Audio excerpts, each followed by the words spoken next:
गुरुर्ब्रह्मा गुरुर्विष्णु गुरुर्देवो महेश्वर गुरुर्साक्षात् परं ब्रह्म तस्मै श्री गुरवे नमः।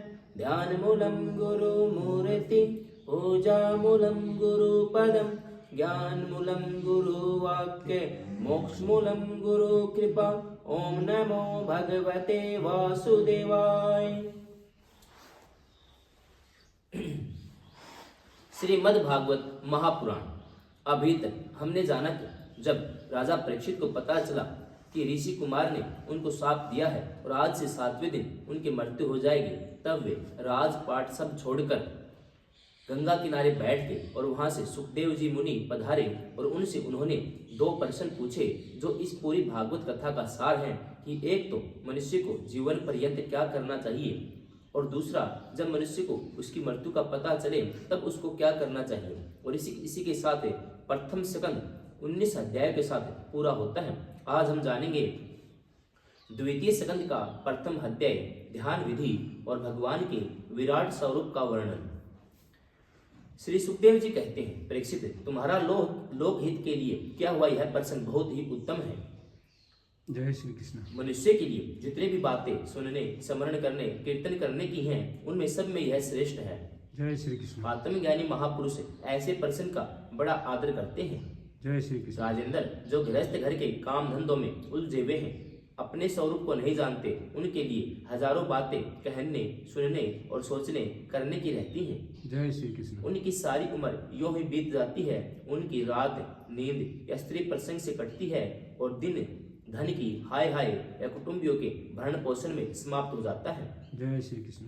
संसार में जिन्हें अपना अत्यंत घनिष्ठ संबंधी कहा जाता है, वे शरीर, पुत्र, स्त्री आदि कुछ भी नहीं है, असत है। परंतु जीव उनके मोह में ऐसा पागल हो जाता है कि दिन रात उनको मृत्यु का ग्रास होते देखकर भी चेतना नहीं होती।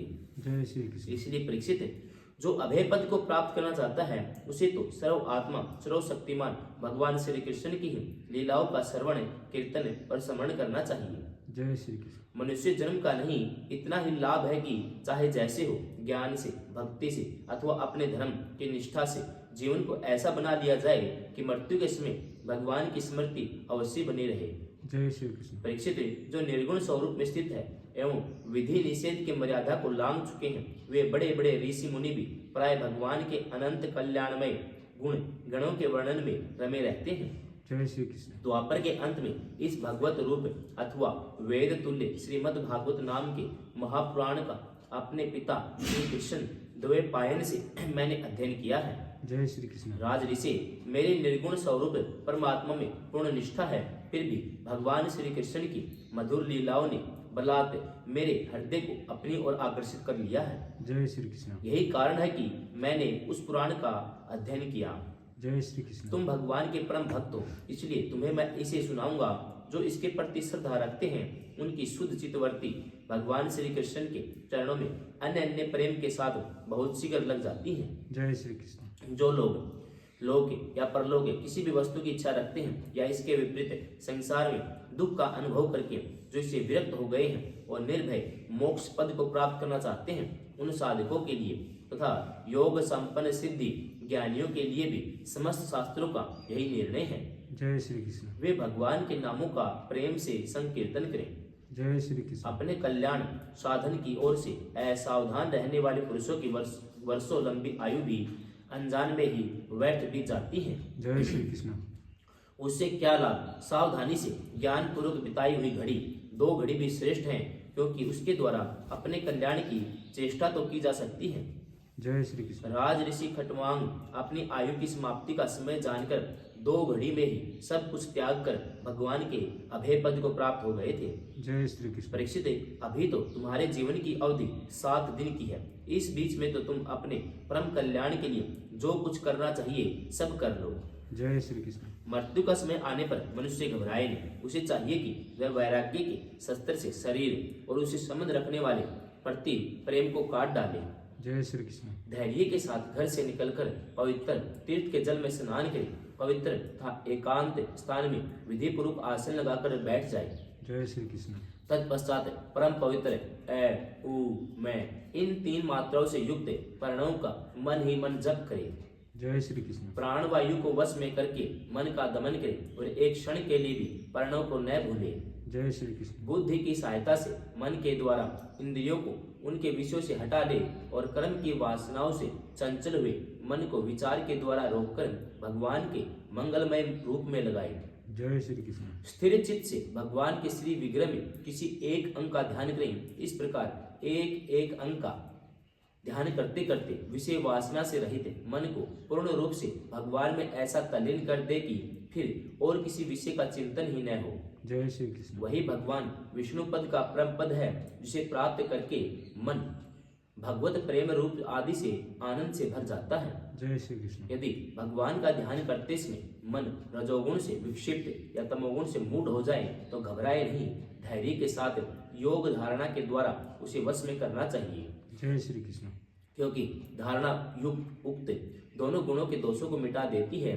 धारणा स्थिर हो जाने पर ध्यान में जब योगी अपने परम मंगलमय आश्रय भगवान को देखता है तब उसे तुरंत ही भक्ति योग की प्राप्ति हो जाती है। जय श्री कृष्ण। परीक्षित ने पूछा, ब्राह्मण, धारणा किस साधना से किस वस्तु में किस प्रकार की जाती है और उसका क्या स्वरूप माना गया है जो शीघ्र ही मनुष्य के मन का मैल मिटा देती है? जय श्री कृष्ण। श्री सुखदेव जी ने कहा, परीक्षित, आसन, श्वास, आसक्ति, इंद्रियों पर विजय प्राप्त करके फिर बुद्धि के द्वारा मन को भगवान के स्थूल रूप में लगाना चाहिए। जय श्री कृष्ण। यह कार्य रूप संपूर्ण विश्व जो कुछ कहीं भी था, है या होगा, सब का सब जिसमें दोष दिखाई पड़ता है या जो दिखाई पड़ता है वह भगवान का स्थूल से स्थूल और विराट शरीर है। जय श्री कृष्ण। जल, अग्नि, वायु, आकाश, अहंकार, महतत्व और प्रकृति, इन 7 आवरणों से घिरे हुए इस ब्रह्मांड शरीर में जो विराट पुरुष भगवान है वे ही धारणा के आश्रय हैं। जय श्री कृष्ण। उन्हीं की धारणा कही जाती है। जय श्री कृष्ण। तत्वज्ञ पुरुष उनका इस प्रकार वर्णन करते हैं कि पाताल विराट पुरुष के तलवे हैं, उनकी एड़ियां और पंजे रसातल हैं, दोनों गुल्फ एड़ी के ऊपर की गांठें महातल हैं, पैरों के पिंडे तलातल हैं। जय श्री कृष्ण। विश्वमूर्ति भगवान के दोनों घुटने सूतल हैं, जांघें वितल है अतल हैं, पेडू भूतल हैं और परीक्षित उनके नाभि रूप सरोवर को ही आकाश कहते हैं। जय श्री कृष्ण। आदि पुरुष परमात्मा की छाती को सौरग लोक, गले को महर लोक, मुख को जन लोक और ललाट को तपोलोक कहते हैं। जय श्री कृष्ण। उन सहस्र सिर वाले भगवान का मस्तक समूह ही सत्य लोक है। जय श्री कृष्ण। इंद्र आदि देवता उनकी भुजाएं हैं, दिशाएं कान और शब्द श्रवण इंद्रिय हैं, दोनों अश्वनी कुमार उनकी नासिका के छिद्र हैं, गंध घ्राणेन्द्रिय हैं, धधकती हुई आग उनका मुख है, भगवान विष्णु के नेत्र अंतरिक्ष हैं, उनमें देखने की शक्ति सूर्य है, दोनों पलके रात और दिन है, उनका भ्रू विलास ब्रह्मलोक है, तालु जल है और जीवा रस है। जय श्री कृष्ण। वेदों को भगवान का ब्रह्म रंध कहते हैं, यम को दाढ़े, इस प्रकार के सने सब प्रकार के सने दांत हैं, उनकी जग मोहिनी माया को ही उनकी मुस्कान कहते हैं। जय श्री कृष्ण। यह अनंत सृष्टि उसी माया का कटाक्ष विक्षेप है, लज्जा ऊपर का होठ है और लोभ नीचे का होठ है। जय श्री कृष्ण। धर्म सतन है, अधर्म पीठ है, प्रजापति उनके मुतेंद्रिय हैं, मित्रा वरुण अंडकोश और समुद्र कोख है।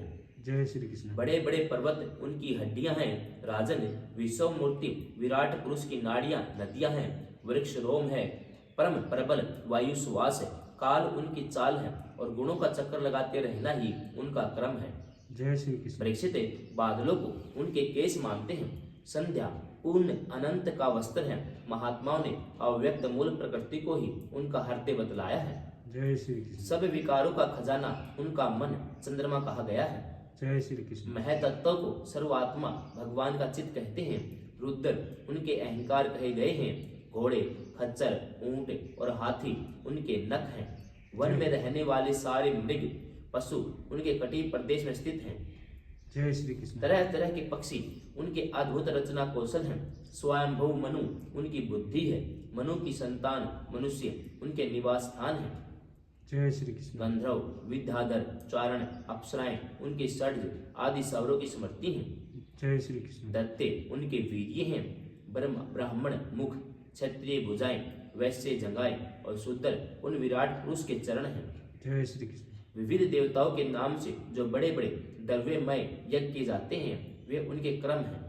जय श्री कृष्ण। परीक्षित, विराट भगवान के स्थूल शरीर का यही स्वरूप है, सो मैंने तुम्हें सुना दिया। जय श्री कृष्ण। इसी से मुमुक्षु पुरुष बुद्धि के द्वारा मन को स्थिर करते हैं, क्योंकि इससे भिन्न कोई वस्तु नहीं है। जय श्री कृष्ण। जैसे स्वप्न देखने वाला स्वप्न अवस्था में अपने आप को ही विविध पदार्थों के रूप में देखता है, वैसे ही सबकी बुद्धि वृत्तियों के द्वारा सब कुछ अनुभव करने वाला सर्व अंतर्यामी परमात्मा भी एक ही है। जय श्री कृष्ण। उन सत्य स्वरूप आनंद निधि भगवान का ही भजन करना चाहिए, अन्य किसी भी वस्तु में आसक्ति नहीं करनी चाहिए, जय श्री कृष्ण। क्योंकि यह आसक्ति जीव के अधः पतन का हेतु है। जय श्री कृष्ण। द्वितीय स्कंद का प्रथम अध्याय समाप्त। जय श्री कृष्ण।